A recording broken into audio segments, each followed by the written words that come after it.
I am getting ready to plan my cutting, and one of the things I wanted to show you is the difference between the two techniques in terms of how much planning you have to do for cutting.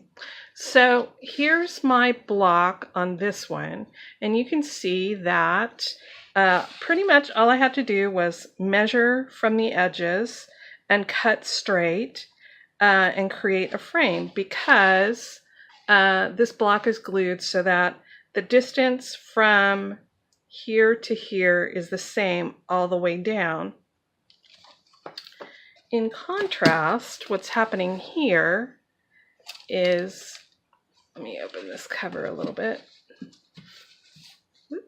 Okay, so I have this big roll here, and if I were to measure, say, an inch from each edge, I would actually end up cutting through the spine by the time I get down to the bottom, because there's that much roll to it. So I need to start cutting so that I will clear the spine, which is sort of right here. It's quite a bit further in than I would have to do on a book where the pages were all clamped and it was done as a square.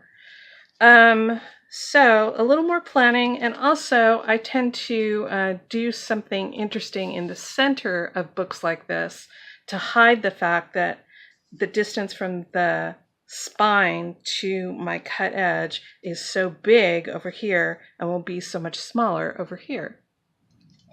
So here's my the area that I'm going to remove from this, and I don't know if you can see this on the camera, but my starting point for this cutting is right here. So I'm only cutting out this very little bit. All of this area is going to be left in, and that's because of this right here, which is the roll that causes the center of, or the edge of the page where I would normally start to cut, which is way over here, to be over the spine by the time I get down to the base of the book. I don't know if that makes sense, but that's what's happening. So I'm starting way over here to avoid that and to just cut straight down. And I've moved the edge of my cutting out a little bit further than I normally would, because I've got all of this that's protecting my cut right here from getting too close to the edge. I don't know if that made sense either, but that's what I'm doing. So my actual niche is going to be pretty small. It's just this wide and the full length of the book, as much as I can get away with. And I went ahead and wrote on this because I'm going to put a lid on this after I'm done, make a nice clean cover for it, and then cut this open. So I can scribble all over this as much as I want. So I'm going to be cutting, and I'm going to use just a sharp blade in my craft knife and a ruler with a metal edge. And you definitely don't want to watch me do this. I will say that as I've gotten older, this has gotten much harder on my hands. So I take it slow. Do a little cutting, go do something else. Do a little cutting tomorrow, if that's what it takes. So if you are cutting niches and things, remember to listen to your hands. If your joints start to hurt, take a break. And if they don't ease up, do it tomorrow. So I'm about halfway through cutting this niche, and I just wanted to show you that because my pages are glued together, this is how it's coming out. Not in individual pages, but in chunks as I cut through the layers. And I sort of do a little slash in the center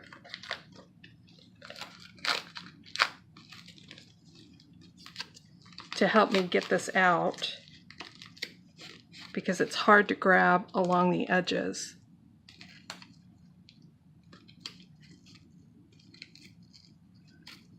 And if the corners get stuck, I go back and trim them later.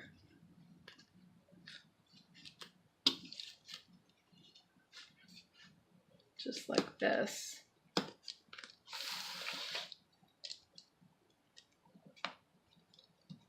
So it takes a little work to get all this out, but I end up with a really beautiful, neat, clean niche after I'm done.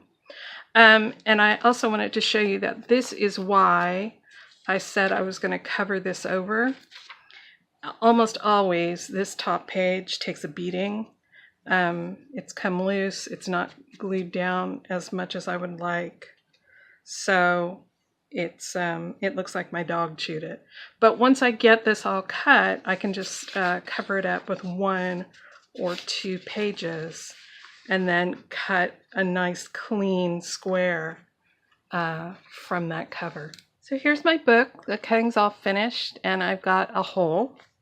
I usually don't photograph or film the book in this state, but I thought I would this time because boy, does this look like my dog chewed it. I sort of underestimated the amount of space that I needed to leave between the edge of this and where I cut.